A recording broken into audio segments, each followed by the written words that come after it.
السلام علیکم friends, welcome to کتاب نگری یوٹیوب چینل کتابوں کی نگری میں خوش آمدید۔ میں ہوں آپ کی ہوسٹ اقرا یاسین، اور آج میں آپ کے لیے لے کر آئی ہوں زہرا فروخ حسن کے ناول تمہیں جیت لیں گے جانا کی ایپیسوڈ نمبر 1 کے فرسٹ پرومو کو لے کر۔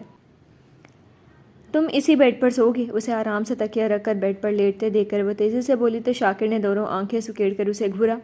بیڈ کے کنارے پر تکلف سے ٹکی وہ حیران ہونے کے ساتھ بہت سہمی اور گھبرائی ہوئی بھی لگ رہی تھی۔ پہلی بار وہ شیرنی کو بکری بنا دیکھ رہا تھا۔ بے ساختہ امڑنے والی مسکراہٹ ہونٹوں تلے دبا کر وہ آرام سے ادھر ہی ٹک گیا۔ آج مجھے اتنے دن بعد اپنا بستر نصیب ہو رہا ہے تو میں کہیں نہیں جا رہا۔ صرف کہاں نہیں گیا، بڑے سکون سے وہ پاؤں پھیلا کر سیدھا لیٹ بھی گیا، پیر پر پیر رکھ کر دونوں ہاتھ سر کے نیچے رکھ کر آنکھیں موند گیا۔ پر کچھ دوری پر موجود ہستی کی دلفریب خوشبو اس کی سانسوں میں کچھ عجیب سی کیفیت پیدا کر رہی تھی۔ پھر میں کہاں سوؤں گی؟ دعا کو تو گھبراہٹ کے مارے برا حال ہونے لگا۔ ایک ساتھ ایک ہی بیڈ پر وہ کیسے سو سکتی تھی؟ ادھر اسی بیڈ پر ذرا سی آنکھ کھول کر اس نے ایک ہاتھ سے اپنے ساتھ والی جگہ پر بستر پر ایک دو بار ہاتھ مارا اور پھر سے ہاتھ سر کے نیچے رکھ کر وہ آنکھیں موند گیا۔ دعا کا تو منہ ہی کھل گیا۔ اتنے چھوٹے بیڈ پر وہ کیسے اس کے قریب سو سکتی ہے؟ نہیں، مجھے ادھر نہیں سونا، تم باہر جا کر سو جاؤ۔ اس کے اطمینان پر اب تک غصہ آنے لگا۔ اس کی تکیے کو ہلا کر وہ تپی تپی سے اسے اٹھانے کی کوشش کرنے لگی۔ شاکر نے آنکھیں کھولی اور گردن موڑ کر بغل میں بیٹھی دعا کو دیکھا۔ سوچ لو، لائٹ کبھی بھی کٹ سکتی ہے، یہاں تو رات بھر یہ چلتا رہتا ہے۔ اس کے دو جملے سے ہی دعا کا سارا غصہ ڈر میں تبدیل ہو گیا۔ یہ تو اس نے سوچا ہی نہیں تھا۔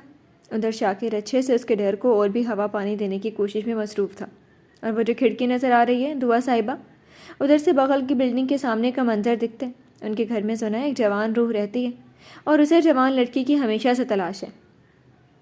چڑیل صفت، تم تو ماشاء اللہ اس صفت سے مالا مال ہونے کے ساتھ ساتھ بہت حسین بھی ہو۔ وہ تو عاشق ہی ہو جائے گا، وہ پل پل سنجیدگی سے بولتا دعا کا ہوائیاں اڑاتا چہرہ دیکھ رہا تھا۔ تو تم مجھے ڈرا رہے ہو؟ وہ اتنی خوفزدہ ہوئی تھی، ایک دم سے دونوں پاؤں چڑھا کر اس کے قریب ہی ہو گئی، ڈرا ڈرا سا معصوم چہرہ۔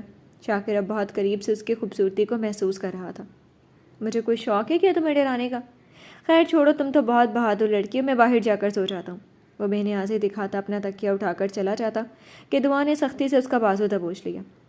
نہیں نہیں شاکر، اللہ کے واسطے مت جانا، میں نے صبح تک فوت ہو جانا یہاں۔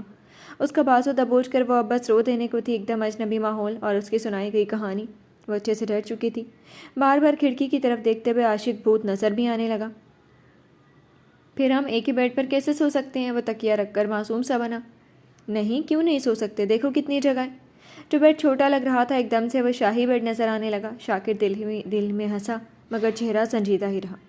سوچ لو، ہماری آج شادی ہوئی ہے، اور اس نے بات ادھوری چھوڑ دی۔ دل بار بار اسے دعا کو ستانے کی اکسا رہا تھا۔ اب تک تو بس اس کا دھاکڑ انداز دیکھا تھا، آج وہ ڈری سہمی گھبرائی سی نظر آئی تھی تو جی بھر کر اپنا بدلہ لے چکا رہا تھا۔ سب جو ہوگا دیکھا جائے گا، چاہے وہ ولف سے شکایت کر دے اور اسے مکہ بھی کھانا پڑا تو قبول، مگر رات تو اس کی ہے۔ نہیں، تم تو بہت شریف انسان ہو، مجھے تم پر اعتبار ہے۔ یہ ایک ایسا جملہ تھا جو اعتبار کے احساس سے گوندا ہوا تھا۔ شاکر اس بار مسکرایا۔ جی تو فرینڈز، کیسا لگا آپ کو فرسٹ ایپیسوڈ کا پرومو؟ میں امید کرتی ہوں کہ آپ کو پسند آیا ہوگا۔ کمنٹ سیکشن میں ضرور بتائیے گا۔ پھر حاضر ہوں گے ناول کی فرسٹ ایپیسوڈ کے ساتھ۔ اب تک کے لیے اجازت دیجیے، شکریہ، اللہ حافظ۔